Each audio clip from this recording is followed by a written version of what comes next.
Alright, so here we are again at Mimi's Worms. We had done an experiment with some different materials using these little ravioli cups that I think are just wonderful to use for kindergarten and pre-K kids. So if you have access to a classroom and you could do this with them, I think this would be really cool. But we're going to go through the materials that we use, see how the worms are doing, and then we're going to actually put these worms back in our beds. So, let's get started on the first one. So this here was just some, I believe, regular soil. And we're going to see if we still have worms and if we have any cocoons. So we started these with 2 worms. I have 1, and I know there it is, and there's number 2. So we're going to put him over here in the bucket, and now we're going to look and see if we have any cocoons in here.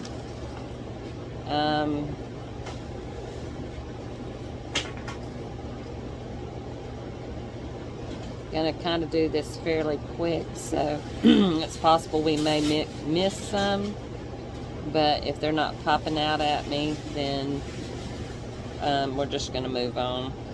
I don't see any cocoons in here, so I would say this was not ideal. Well, there's one cocoon right there. Right there. Can y'all see that one? It's kind of hard to see. These right there. Oops, I just dropped him. So I see at least 1 cocoon. And these have been going for a couple of months, so alright, this one was just plain grass. So I see 1 worm, 2 worms. Oh, and I have a baby also. So I would say this one is successful. Oh, we got another worm. So we have 3 worms in here, plus a baby. So, and I see another cocoon right there. So I would say that the grass done very well. And that was grass only. Now I will tell you the pine straw, it did not make it. We actually lost it. That's what was in here. And then we have just plain compost. Got some good castings in there. Oh, and we got some really fat worms. Got 2, 3 worms in this one. I see 2 cocoons right there. Can y'all see those cocoons? I don't know if you can see them, but there's 1 there and 1 there. I'm right out the gate. Oh, and there's another one there and another one right there. Another one there. So, and another one there. Another one right there. So I would say the compost done really well. Okay, now we have just straight peat moss. I have 1, 2, 3. I wonder if the worms that we had, oh, I see a cocoon there, a cocoon there. If the worms that we had in the pine straw maybe moved over into one of these. Another cocoon there. So I would say also that the peat moss was successful. Now we have just straight leaves. And it looks like these might have got dried out on me. It's a little bit of moisture in there. I do have 1 worm, 2 worms.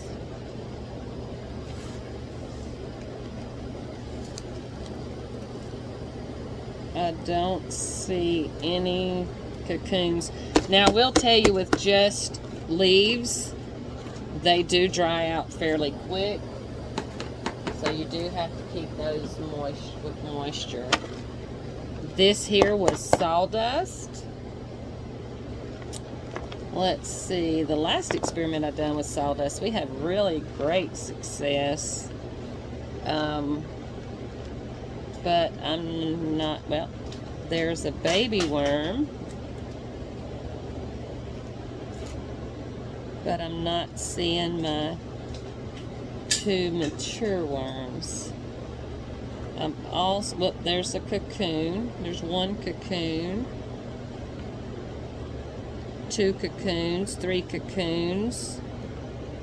Sawdust usually does very well with them laying cocoons. There's another cocoon. So, although, oh, there's one of my worms.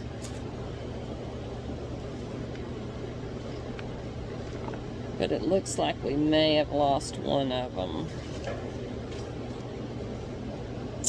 So I would say that was fairly successful.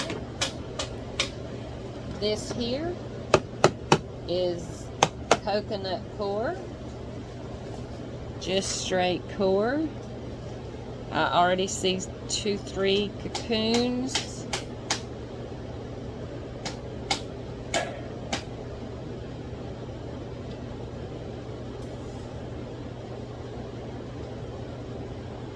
I'm not seeing my worms though. 4 cocoons, there's another one.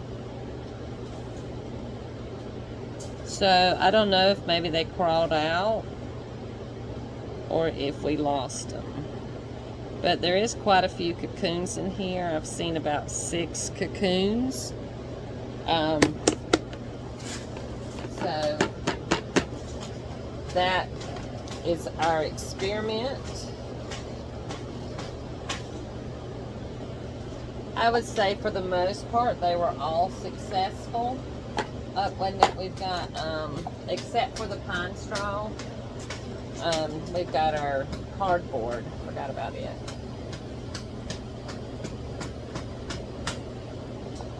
Okay, so with our cardboard, see a little bit of it drying out. Got 1 worm here, 2 worms. See some really good castings forming. But I am not seeing any cocoons. So I don't, oh, there is 2 cocoons right there. Can you see those? 1, 2. So not as many with just the cardboard that I can see, but I wouldn't say that it was a dud. I would say that it's still successful. So that concludes our experiment. I'm going to put those back in their beds, but just wanted you guys to see how that went. So we're going to finish that up. I'm going to do another video here in just a little bit on how to make fodder for your worms or chickens from start to finish. So we'll come back to that in just a little bit.